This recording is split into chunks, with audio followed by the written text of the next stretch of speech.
Hey everybody, it's Norm Farrar, aka the Beard Guy here, and welcome to another Lunch with Norm, the rise of the micro brands.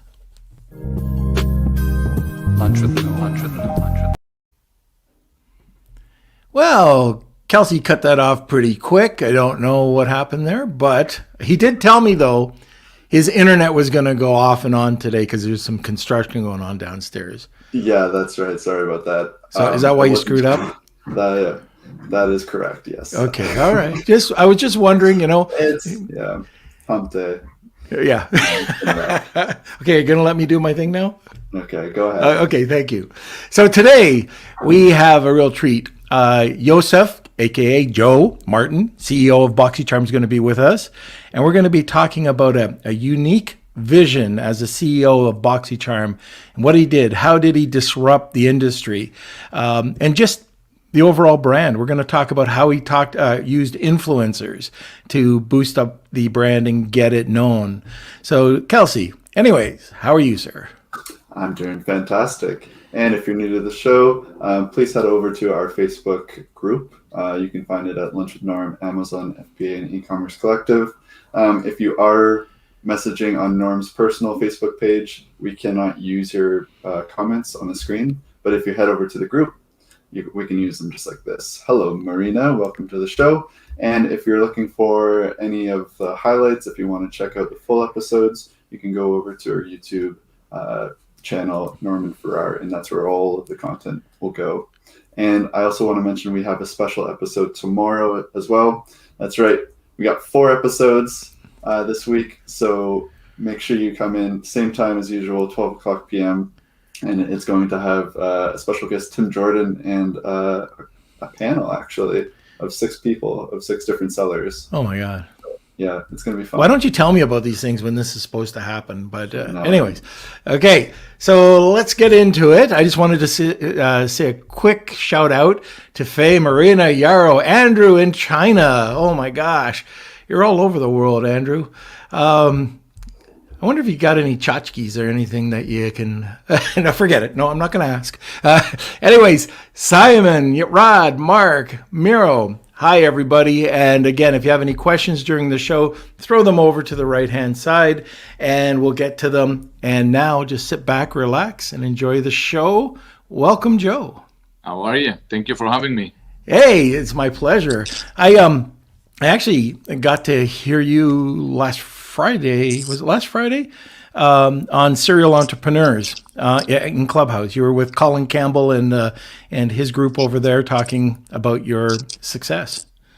Yeah, I mean, they definitely made a difference. I'm so glad I joined Clubhouse. I recommend everyone that wants to try something different, jump on Clubhouse. Amazing group, and with Colin Campbell, absolutely love his rooms. Whenever I see it, I try to jump on it. So great. Yeah. I wanted to just, in case people don't know, a lot of people know a lot of the guests that come on because they're Amazon sellers, but can you just give us a little bit of background about who you are? Sure. So my name is Joe Martin. Legal name is actually Yosef, but you can call me Joe or Yosef. I opened a company called BoxyCharm, which is a monthly beauty subscription box. The concept started in 2013, but fully launched it in 2014.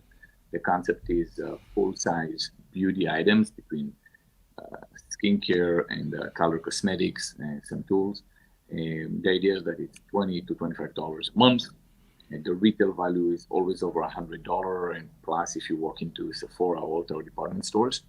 And the idea was to pay the cost of goods to brands and place their products in box and send it to highly engaged consumers. The consumers pay a fraction of the original price, get to try products, so make them a better educated consumer. It's like a surprise every month in a box, pretty much. The concept was driven on marketing side for years, only on influencers marketing. We took off and we reached about 100 million in sales solely on influencers marketing. And then we obviously introduced some other forms of marketing like performance and so on, but that was growing up until last year, which we grossed a little bit over 400 million in sales. And by that time, our competitor bought a piece of it and merged the rest, which was Ipsy. And combined, we have built a beautiful company called Beautiful Industries that has over 4 million active members that are buying our products, and we're the largest beauty subscription boxes globally, or any subscription boxes globally. We're only in the United States and Canada currently, but it's a very exciting times for us. It is a day one. So yeah, that's in a nutshell what I do. Very good. Yeah, so I read a bit about your biography way before this. Like Colin was actually talking to me. Oh, you got to meet my buddy, and talking about how successful and the way that you disrupted the industry as a whole. First of all, one of the things we talk a lot about brand here, and being able to, Kelsey, is it my mic is something. I'm getting some feedback in my mic. Just sorry to. Yeah, I think, Joe, do you have a pair of earphones that you can I use? do not have it on me, but if you want, I can mute while you speak, so that would be easier. Okay, Yeah, let's try that. I'm not even sure if it's that. It sounds like it's. Oh, there we go. It's perfect. All right, Joe came up with the answers. All right, so let's go back to the brand. What or how did you come up with this idea to build your brand? So I had a different company before. I came to the US. Let me give you a little background. I came to the US right after the military service in Israel. And went straight to school. I was an international student, and I was trying to find a way to actually make some money. And I had a couple $100, and I launched my first company called Merchandise Liquidators. Without going into details, it was a wholesale liquidation company, and the whole concept was literally driven by search engine optimization. And I learned the whole concept, and I did well. As I grew the business, I found that color cosmetics is literally the best, most profitable segment or category within that. The reason was most of my competitors were male, and they went to their comfort zone, which is electronics and so on, perfumes, but no one was touching color cosmetics as much. So there was just much more supply than demand on our side. So when I would buy that, I would buy makeup for pennies on the dollars, and I would sell it with great profit, but it was great. So I grew that business, and mostly because of makeup. And eventually, anyone that wanted good deals on makeup would come to me. Anything you would type anything related to makeup, you would find one of my websites. I own plenty of domains, wholesalecosmetics.com, and so anything, all roads leaded to Joe by the end of the day. So around 2012, a different subscription box purchased from us some products. And I had a staff meeting every Friday, and I would go over some odd sales, kind of like to learn about this. And I saw that odd sale of some products, and I asked about the buyer, and they told me it's a subscription box. They told me what it is, and my first question was, how do they market themselves? And they told me the concept. The concept was they get free stuff every month. If they can't get free stuff, they'll come to us. So that's their deal. So I said, well, it's kind of crazy. I mean, if that concept is really good, you can't really scale the business if you ask for free anything. You can only scale so much by being gifted items. But then tell me, so I asked them, how do they market themselves? And they said, it's all social media. That's where I said, okay, that's good. That I can do. I know that part. And then when I learned that the concept was a brand would give for free sample size product for a box, with the hope that that's going to go to highly engaged consumers that will come back, I figure I can totally disrupt it. If I go in with a box where I can have the economics to pay the cost of goods, the manufacturing cost, no, I will disrupt that particular space right away. Why would anybody give away anything for free when I can come in and tell them I'll pay for that? And so instead of charging $10, I charged $21 at the time. And the idea was to buy 5 items to pay the manufacturing cost, but do it full size, not sample size. And then that's how the whole disruption started within that space. But indirectly, obviously, it affected the beauty space as well, because prior to that, people had to try everything that they were able to try, and they weren't able to try full eyeshadow palette or so on. Now they can go in and build a whole makeup collection for pennies on a dollar, literally. So they'll have boxes and boxes of products, and they would post it on social media for the makeup lovers, the makeup enthusiasts. They would show how many items they have, and it really disrupted the industry. That's literally how we started the business, and that's how we continued. When you started, did you do it all yourself? Yeah, I mean, I started by myself. I mean, obviously, I hired people. Joe cannot respond customer service, but if you refer to partners, I didn't. I was self-funding the business. My other business was actually pretty good. It was pretty big, so I had warehouses, I had everything. So I put a first initial investment, which was $500,000, and it was paid off within the first 12 months or so. Paid itself off. It turned profit right away. Eventually, I brought in partners. I didn't need the partners, but it was secondary, so I didn't need the cash on the balance sheet. I was able to cash a little bit and de-risk a little bit and move on. Great partners, Carl Priley, and I would tell you that anyone that want to work with them, I had great experience working with them, and they helped me be a better CEO. Very good. I went to actually Jeff Sass. I don't know if you know Jeff, but Jeff and I were in New Orleans speaking at Subta, and I had no idea about subscription box or the amount of subscription boxes there were. I think they were talking about 7,000 different boxes at the time when we were talking. I don't know how many there are now. How do you differentiate yourself between 7,000? I thought there might have been 100. I don't know. I'm an old guy. But 7,000 boxes. How do you change? How do you differentiate? Well, the thing is, I wasn't truly thinking about a differentiation. Look, you have plenty of categories. So yeah, many of them would go into beauty and so on. But for me, it was very simple. Get the best product in the box. Get the right customer experience. Make sure that the members get the box in time and everything else with the best products out there. Give the brand the best marketing campaign for free. And then the last, but definitely not least, are the influencers. Give them a high roller experience in the casino kind of like thing, right?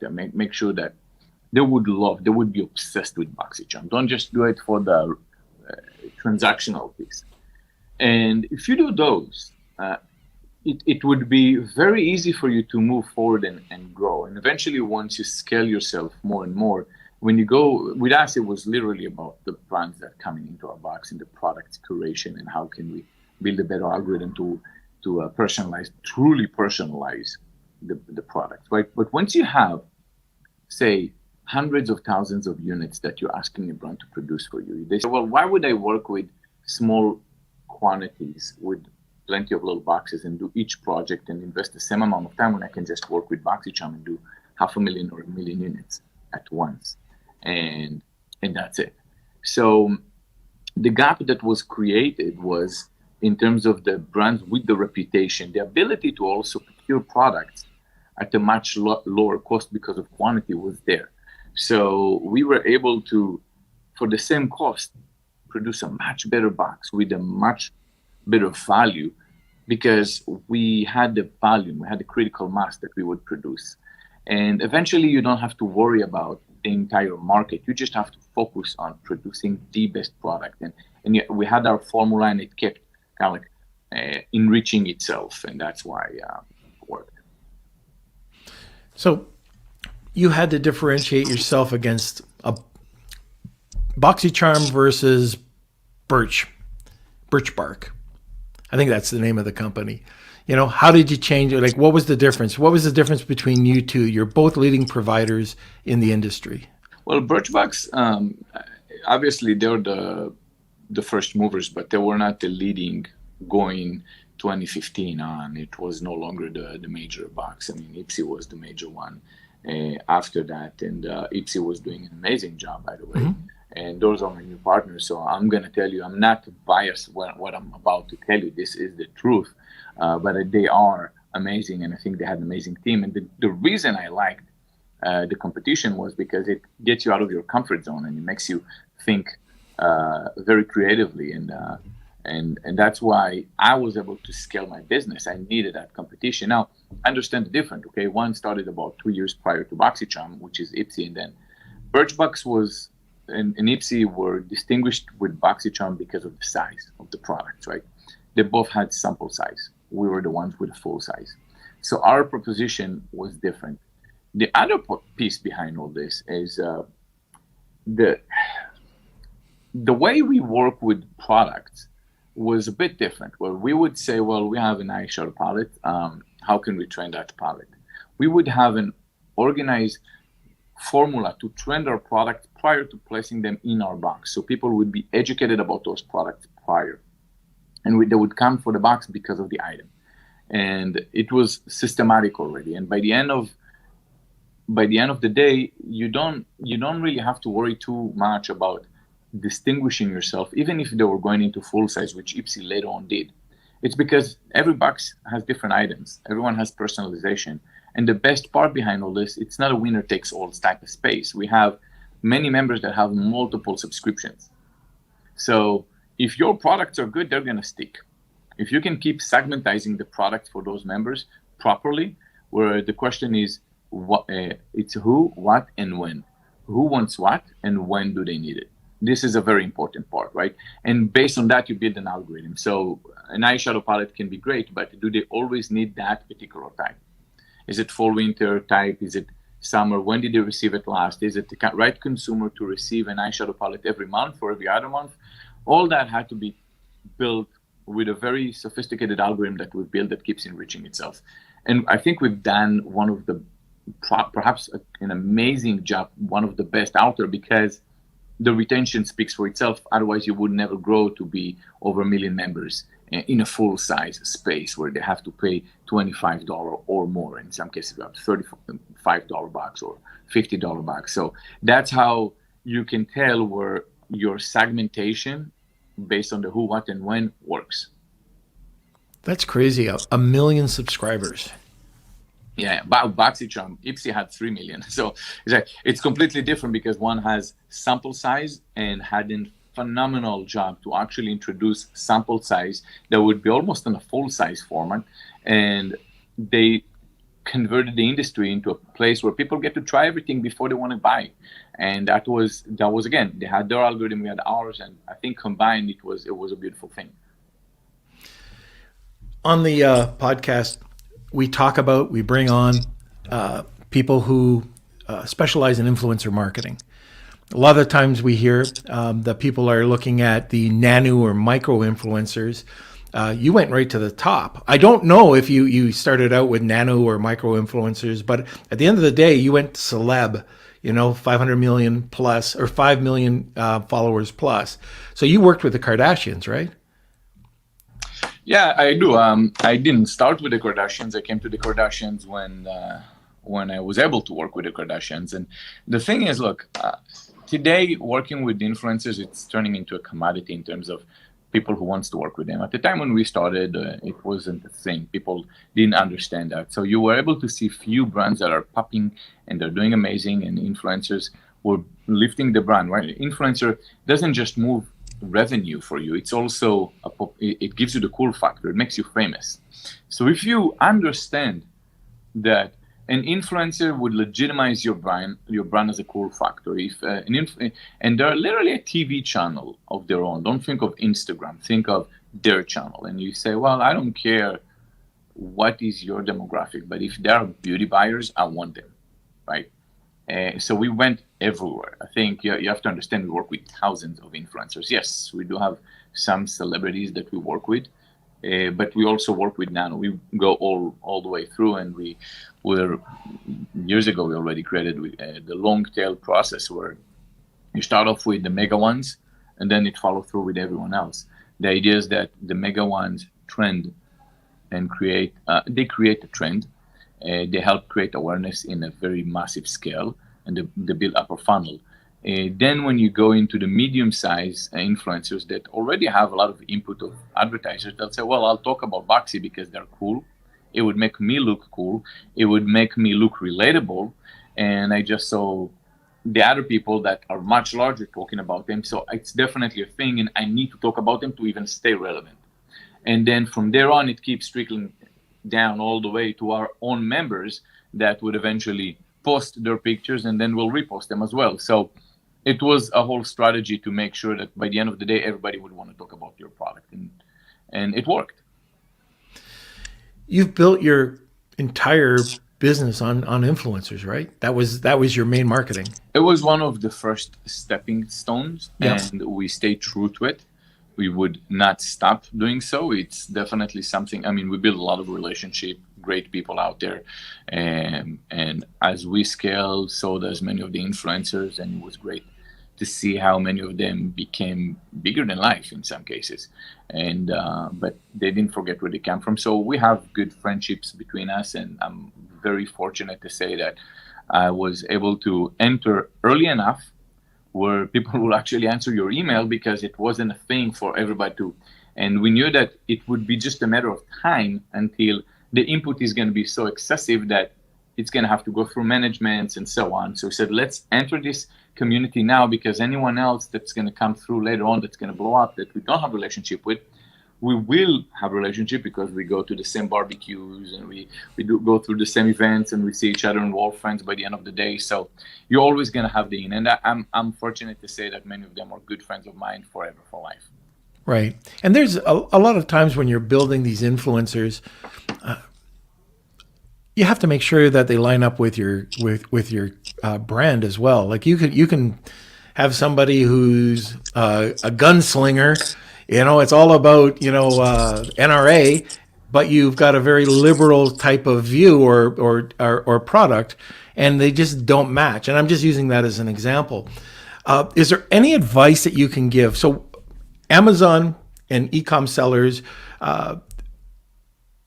there are new there's new communities being built on Amazon called Amazon Post, Amazon Live. Are there any bits of advice that you could give to a new seller to get an influencer? How do you reach out to them? How do you grab, not the Kardashians, but the smaller influencers, to make them brand ambassadors? Just contact them. That's it. I mean, just go ahead and contact them. Contact everybody. Don't. How do you go and you meet someone on a personal level? You talk to them, right? You reach out. You send an email. And now, if you enter into a point where they said, okay, speak to my manager, talk to the manager. If they said, hi, how are you? The smaller size influencers would be more approachable, because they don't get enough. They don't get as many emails per day, but you know what? That's a start. But always reach for the stars. Ask yourself, if I try now working with a particular influencer, if I try now, in a year from now, where am I going to be if I do try? Mm-hmm. Where am I going to be in a year if I don't try? Right? And the only barrier is yourself. To stop yourself, go ahead and try and figure out and pivot from there. Edit your approach. It really comes down to what is your business offering them. I'll tell you one thing: if you sell, say, let's just say, a fitness product, right? You probably want to go to influencers first that actually talk about fitness, right? Maybe an influencer that's in a different category and does hair, it's not going to be your person, right? She's never been to a gym. On her stories, it's going to look off formula. So go for the ones that are more relatable, but then reach out, kind of like scan it. And if you want to know the way I was always doing this, I would look at the winners in your space. I would see the way they do it. If they haven't used influencers, good for you. You're going to be the first. If they have done the influencer strategy and they've done this well, go to the ones they already reached out to, because they already know the concept and it's easier. And then reach out for other ones and always think, how can I do it better than them? You can learn about collabs, how they're doing it in your space and so on, and figure out ways that you don't have to spend cash necessarily. You can collab with them with a percentage of sales over a particular product. And if you pick the right one, and you know how to pick the right one, because there is also a way to go and pick the right one, right? You want to pick the one that is trending right now, that have lots of friends, that they come with an army of influencers to trend on products. So you do revenue split on that particular SKU, and you make your brand more relatable, but you don't have to worry about spending tens of thousands of dollars for one post that doesn't materialize. So that's my 2 cents. So when we're talking about nano influencers, they're generally, they cost nothing. They're $0 to $100. What you said was pretty interesting. So collaborating with the influencer and doing a rev split. Is that correct? Yeah. So in the beauty industry, there were quite a few events where brands will go and collab with an influencer over, let's just say, a particular lipstick. And the influencer would get a revenue share. I mean, every deal is different. I don't want to say that that's how it used to be, but it could perhaps be a revenue share or so on. And the influencer's job is to make sure they sell as many as they can from that lipstick, right? So it was a very successful thing. I mean, I've seen less of those recently, but it is a thing. It works. And the reason it works is because you say, well, if I'm a mid-sized brand, say 10 million plus, I can afford buying X amount of units that would satisfy a nice demand, in which the influencers can get a percentage of the sales and make nice profit behind this, and that's going to be their name on it and their everything. But they also come up with their friends. All their friends are going to support them and so on. But ultimately for you only pay for that particular item. You're not giving them a piece of your business. So that item brings lots of people to your site. Now you just collected lots of credit cards. And now you collected all their emails and their names. And you say, okay, on my next event, there might be only my brand. I can go and send them emails. I can introduce them. Now they follow my brand. So you get the brand popularity. The influencer get their money. They're happy about that for any piece that they will sell forever, for life on that SKU. But you do have an upside for that, aside of that, where you can ultimately build a whole list of emails, and it works. Those members, you know who they are already. They like products in that type and so on. So you can segmentize those members and build them products for them. I can guarantee you that everybody that's selling on Amazon right now, their ears just perked up, because when you get to own the client or the customer, which Amazon does not allow you to do, and that's just a bonus. I mean, it's definitely something that I always ask myself, Amazon is a different animal, right? So the members I would work with, the partners, the brands I would work with will always have their site, and it was all around the Shopify experience or whatever. So that was in our case, and they would be happy when they would go and have a collab. No matter what, it would translate well. Great. So at this point, we had a bit of an issue right at the beginning of the show. Kelsey had some Wi-Fi things. We never got a chance to talk about this. So usually we have a giveaway during the episode. I am going to pay for the giveaway because I never had a chance to talk to you before this. But would you be open if I purchased one of your BoxyCharm products and sent it off to one of our listeners in Canada or the US? No, that would be on me. Don't worry about that. Are you sure? Yeah, it is. Okay, because I never talked to you about it. Like we literally started at 12 o'clock. Yeah. Okay, so guys, if you want to experience BoxyCharm, and just check it out. I think we'll do hashtag BoxyCharm, tag 2 people, and let's get this thing rolling. Kelsey, also, if there's any questions, are there any questions for Joe? So we just lost Joe. He's back. All right, good. I got kicked out. Was it something I said? No. I was insulted. No, I pressed something by mistake, and the whole thing went off.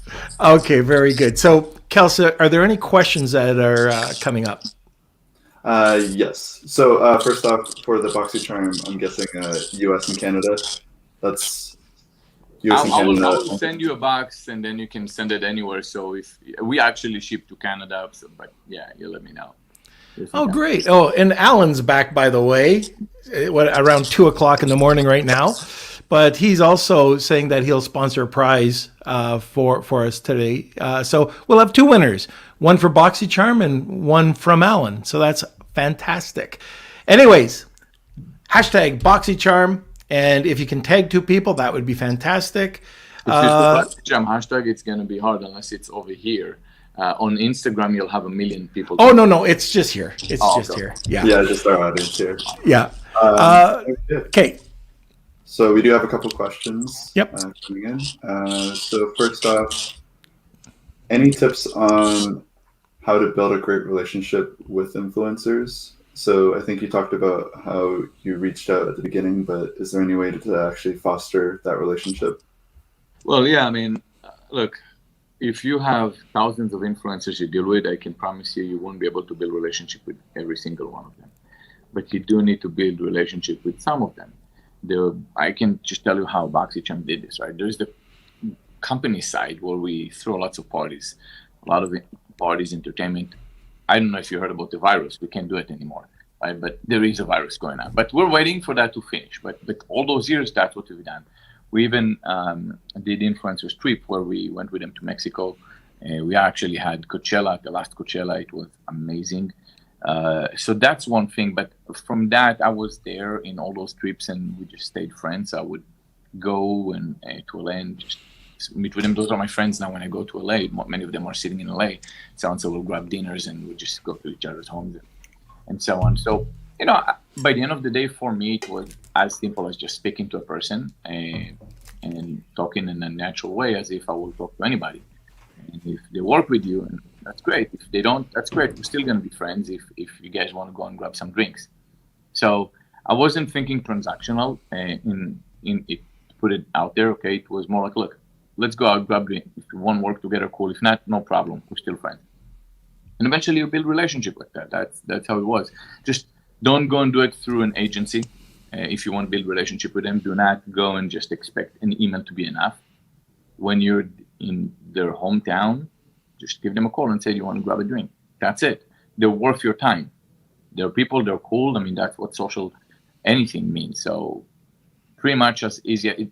It's not a rocket science. It's as easy as just go and pick up the phone if you can once in a while and talk to them, find out what's their birthday, send them something. That would mean a lot because it's thoughtful.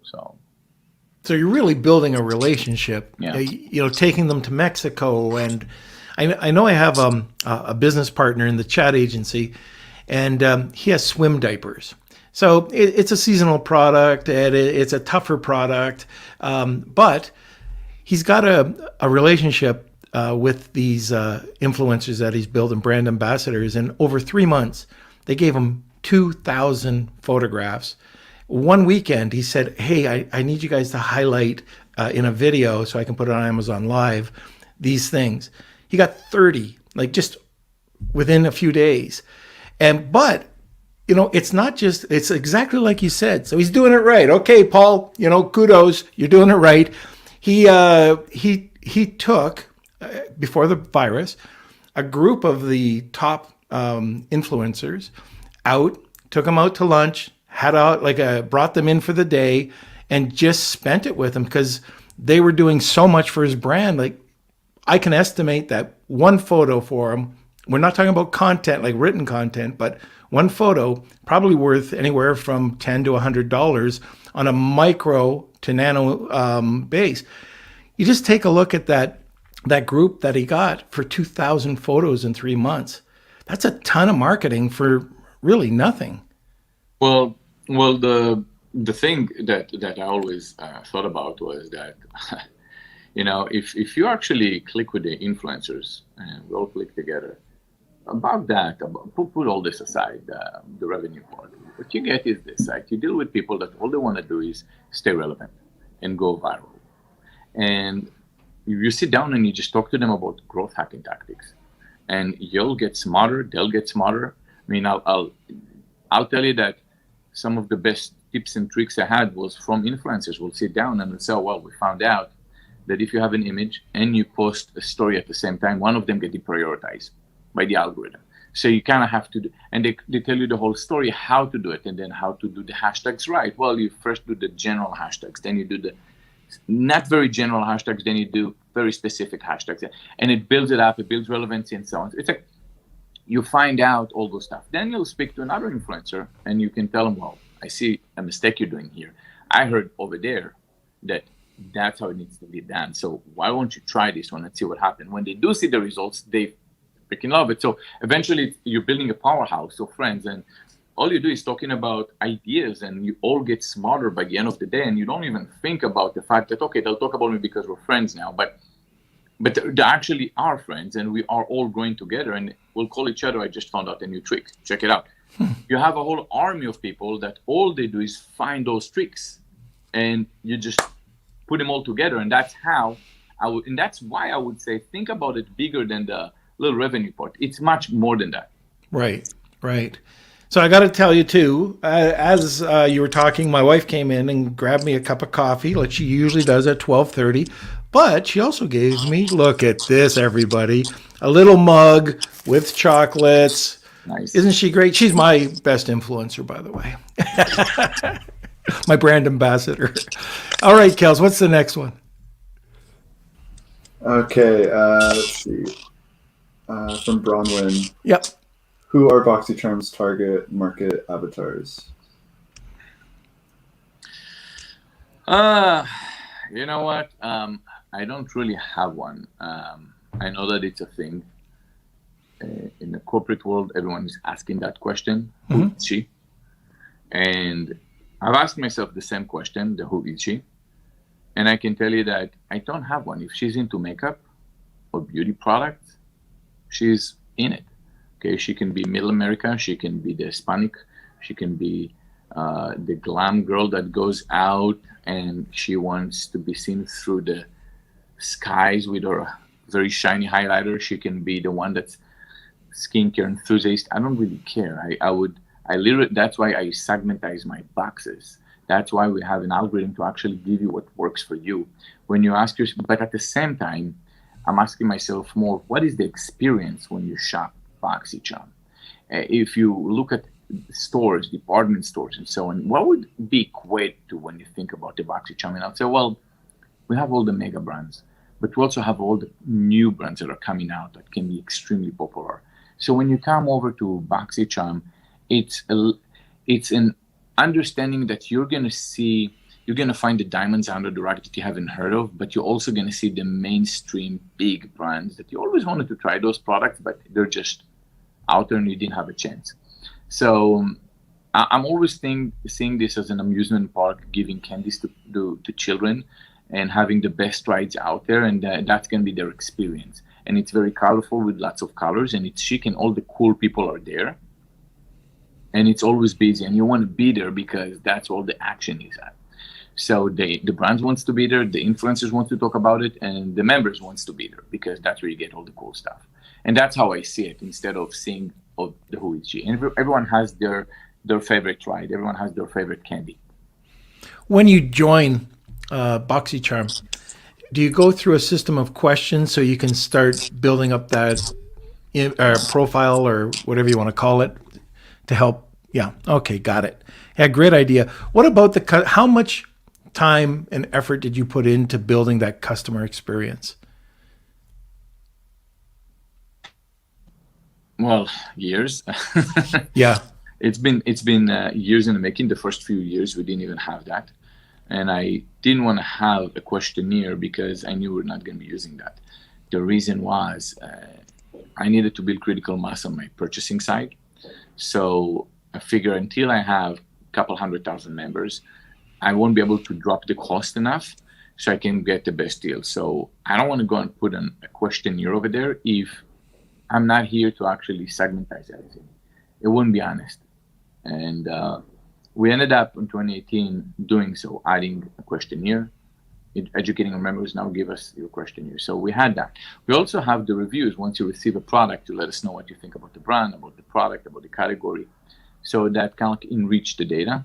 And then we have another way that we do something else before we buy the product. So it's a multiple of about 3 to 4 different elements that help us enrich the data and personalize each member, knowing what to give them, who to give what, and when. What's your favorite social media platform right now? Ooh, on a personal level, Clubhouse. On the other one, I would say still, I'm kind of like a battle between Facebook and Instagram. And you can tell me Facebook, I'll tell you yes.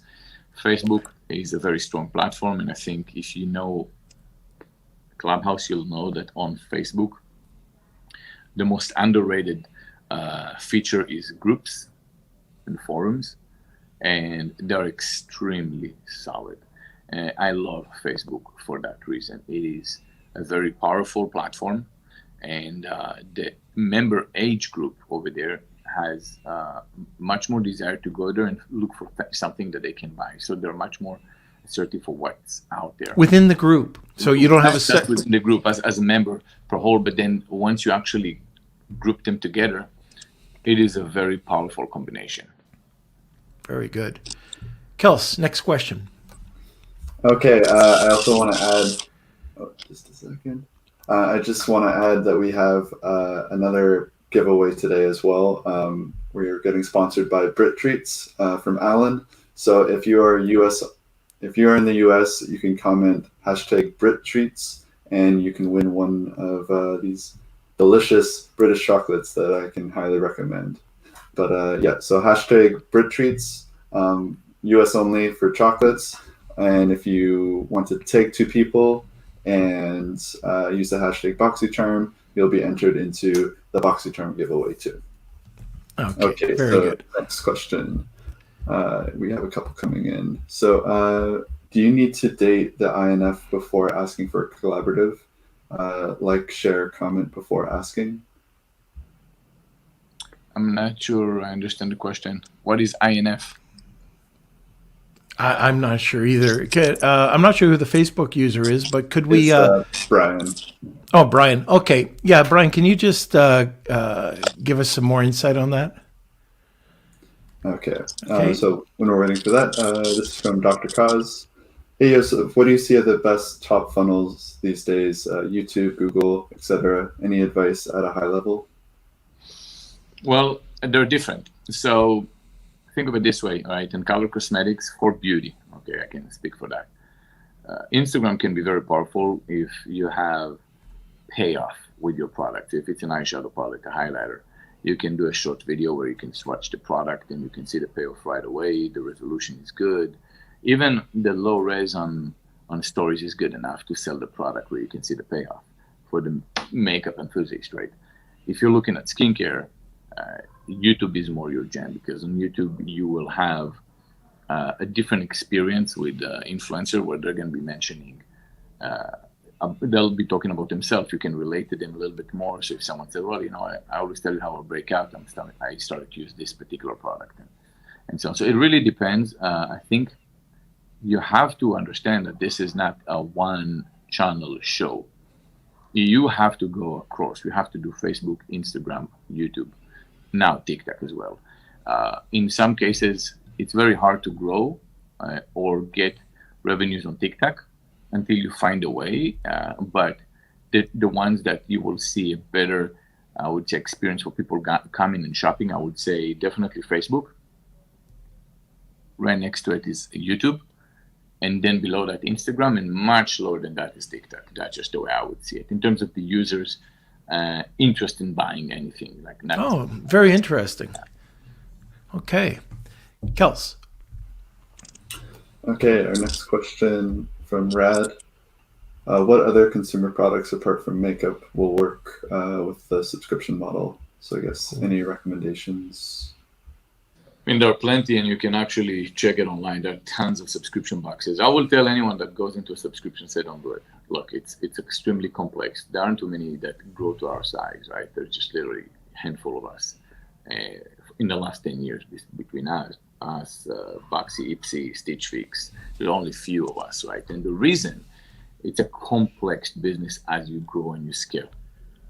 The channel in the future, once you actually get into a scale, it gets complicated because you have to have manufacturers laid out for months in advance, and it's a very difficult, and you have to prepare everything in advance. And imagine when you have to ship 1 million boxes, you have about a few days.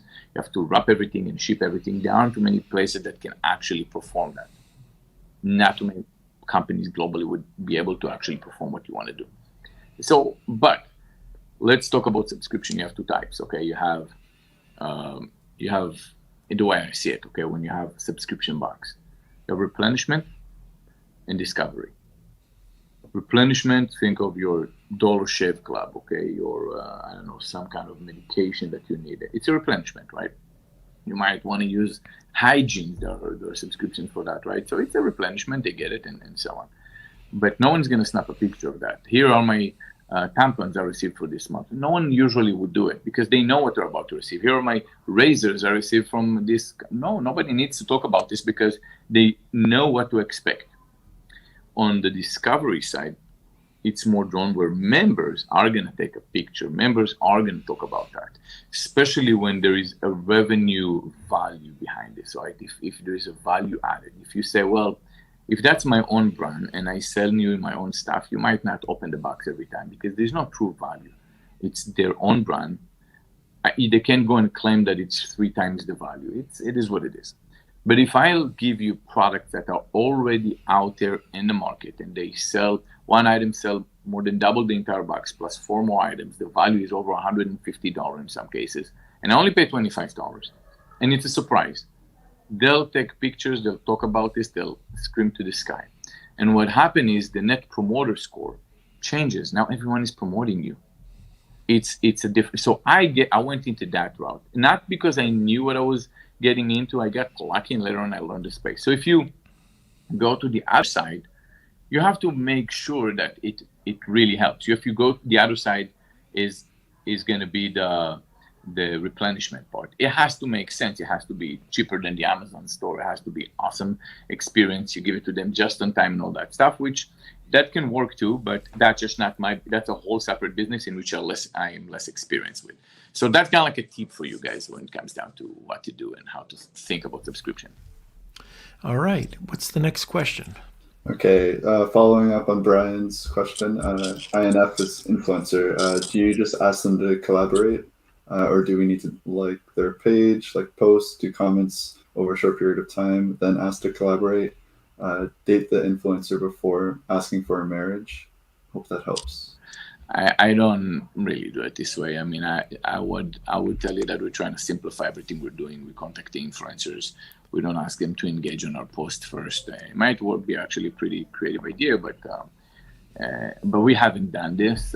In our case, many of the influencers either follow us as it is, commenting, but not all of them. We're just trying to remove the friction and simplify the process. But I'm not saying that's not a bad idea. It's actually a pretty good idea to kind of like warm up everybody into it and show that it's more authentic.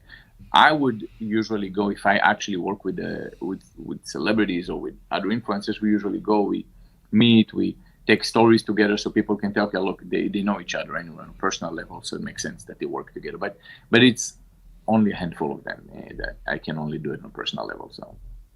Okay. What about who owns the images? The images that the influencers do stay within them. At most, we're going to repost and give them the credit. But it really comes down to who they are. In some cases, some influencers allow us access to use their page when we do paid. So there are different agreements with everyone. Okay. Now, one thing, Kels, just want to straighten something up here. I think when Alan did the hashtag Brit Chocolates, he was talking about when I held up the mug with the chocolates in it. So everybody can, even though you've got hashtag Brit Chocolates, it's all for North America or Canada or US. So we'll just use BoxyCharm, put everybody in. The first draw will be the BoxyCharm product, and then we'll do the chocolates. So just to keep it all simple, like you just said, keeping things simple. Okay. All right. Any other questions? Yeah, from Simon. At what stage do you step away from your doing day-to-day tasks? I feel it keeps me connected to the team and keeps me grounded if I'm occasionally on the front line. I'm sorry. So what stage do you step away? Oh, okay. That's a great question. That's a tough one. Well, I think every company faced that, right? We grew fairly fast from 0 to 400 million in change in revenue but the biggest challenge I had was, and I guess the best way to put it is moving from flat organization or tiering your organization, right? It was hard at first because I would be involved in many of the execution parts and I ran out of battery eventually. And it was tough because it was hard to find a person that knows the technicalities and so on and can manage everyone and has the maturity to do so. So we ran through people. Eventually, I ended up hiring my first, well, not my first, we hired a COO in 2017, the end of 2017, that came from the e-com space. And the reason and the way I've done this, and I'll explain what happened. The question is around when do you let go, right? You let go when you have the right people that you can hand over the torch to them, knowing that they'll do the job. The problem is you have to train some people, you have to actually coach some people, you have to have the time to actually interview people and do so many parts in the hiring part that you have no time to do it, and you run into a predicament where you can't do it. So the solution was hire from the top. Hire from the top, that one person that he can manage all the hiring underneath it. He can reorg the organization and give it a short, mid, and long-term vision of how the org chart is going to look like. And it's someone that have done this, that have been in a small startup and have scaled with the startup to a large size. So they have been through that road before. You don't want them to be a theoretical. You want them to have the experience. You want them to have done this. And e-com people. Now I understand subscription is different, but I couldn't expect someone to be there in the subscription. It was impossible. But e-com is the next sister right next to subscription. It would be very powerful. So that's what we did, and it was working. Okay. Yeah, that question always pops up where, especially for you, you've got a hyper-growth company. How do you cross the chasm? I mean, great book, but it's how do you handle going from nothing to 400 million in such a short period of time? There's a learning curve. Not everybody can just step in and be a CEO at that level. Did you have to question, or have you ever questioned, wow, I need somebody to step in as a CEO and I step back? I had asked myself in the early stage, actually, when I was around 10 million in sales. And but as I kept thinking about this, I was very clear that there aren't too many companies that have done this at that scale. There's perhaps two. And only one of them knows how to do it. And he's my competitor, which later on acquired BoxyCharm and we roll over a piece, and now he's my partner. And obviously it's on me. So I better figure it out, because there's no one else out there in my space. Okay, maybe in other spaces it's different, but what I would say is that in my case, you can pick it up from business school. It's not something that you're going to go and come from the university ready to do so. You have to get down and dirty and figure it out from there. And some are made for that, some are not. Right? It really is the way it is. I'm glad that I had all that experience, because by the end of the day, you go through all these challenges. And you enjoy what you're doing. You like to build things. And you look back and you said, I've evolved through the process. I'm not the same person I was when I started the business. And I'm not going to be the same person in the next 7 years to keep running this business. It's not going to be the same. But you need to evolve. And that evolution part is priceless. And I would recommend everyone to at least try and give themselves a chance. Unless they find that, it's not what I want to do, and then bring someone else. But give yourself that chance to actually scale with the business and figure it out. What was your biggest mistake? Well, I would say I had many. By the way, I had tons of mistakes. And if I had to sum it up, it would always come down to having the wrong people and keeping them too long. A person that was there, I knew it was wrong. I knew it's not right for the organization. Great people, but doesn't always work. And prolonging what's imminent and not learning from the previous mistake, because you keep doing that emotional decision of trying to keep versus just let it go and move on. So that would be probably something that I would say. Yeah, that would be that. Yeah. Fantastic. Kels, we'll take one more question. Yeah, I'm just going to say we got... And by the way, Joe, you're getting tons of fans here. Okay, let me see. And then we'll go to the Wheel of Kelsey. Okay, so this is from Faye. So how do you get influencers to allow you to post it on Amazon or Instagram without paying high, massive fees? I don't post anything on Amazon, obviously. Yeah. Look, like I said, it's in many cases it's relationship. I have a great team. I want you to understand I do not manage influencers myself for a while. I do have relationship with some of them that I'm friends with, but I do have a very small team actually, and very effective, very efficient, amazing group of 3 that run a couple of thousands of influencers, right? And you know what? I think that put the relationship aside. If your brand is cool, you're going to have more input of influencers in which you're going to be able to be more selective who do you want to work with for what price. That's the bottom line. Right. You just need to work on your cool factor all the time and be cool, makes them relevant, and eventually you're going to get free mentions just because you're going to be part of the conversation, part of everything. That should be your focus. Make sure that your conversation within them, so because you are part of that. If I'll talk about iPhone or Mercedes-Benz or so on, it is already so big and cool, whatever it is, and people are going to talk about that. Influencers are not necessarily going to go and contact them and say, I just mentioned you, I want my cat. No one is doing that, right? You have to try, aspire yourself to be there. So you're going to be part of their conversation. That would be my suggestion. And Faye, one thing I can mention about the Amazon side of things, one way that you can do this with people buying your product. So they get your product. We did this with our knives where people would get them.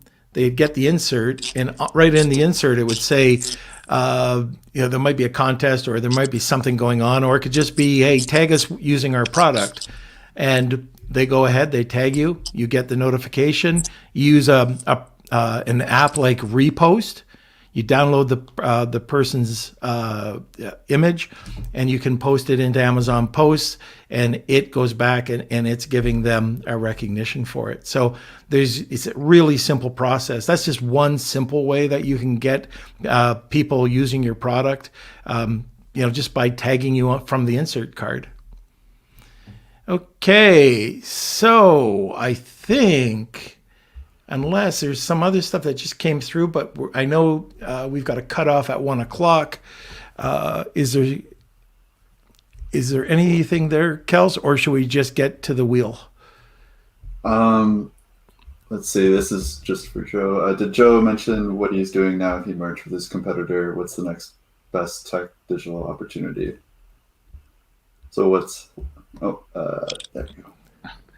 Well, look, this is just the beginning for us. I mean, we both understand the potential. I think the biggest self-actualization is seeing brands growing with your company. And we're only in 5% of the world population. We're only in the US and Canada. We have the rest of the world to go and influence. And there are many more things that are coming in. So doing this together is exciting. I will say that the way I saw it, we're the 2 largest beauty subscription boxes in the world. Both of us. And the way I always saw it was 2 civilizations that had their own methodology of what they're doing, right? One was the Egyptians building pyramids, and then the other one was the Mayans building pyramids in Mexico, right? Everyone had their own methodology. No one ever knew how the other one does that. Now we're just combining them together, and it's a beautiful thing. So now we can start building bridges, we can build everything else. That's cool. Okay, great. All right, so let's get over to the wheel. Okay. So and as Alan says, good luck to everybody. Yeah, sponsored by Brit Treats. Fantastic chocolates, as always. All right, so the first one we'll do for the BoxyCharm giveaway. So here we go. 3, 2, 1.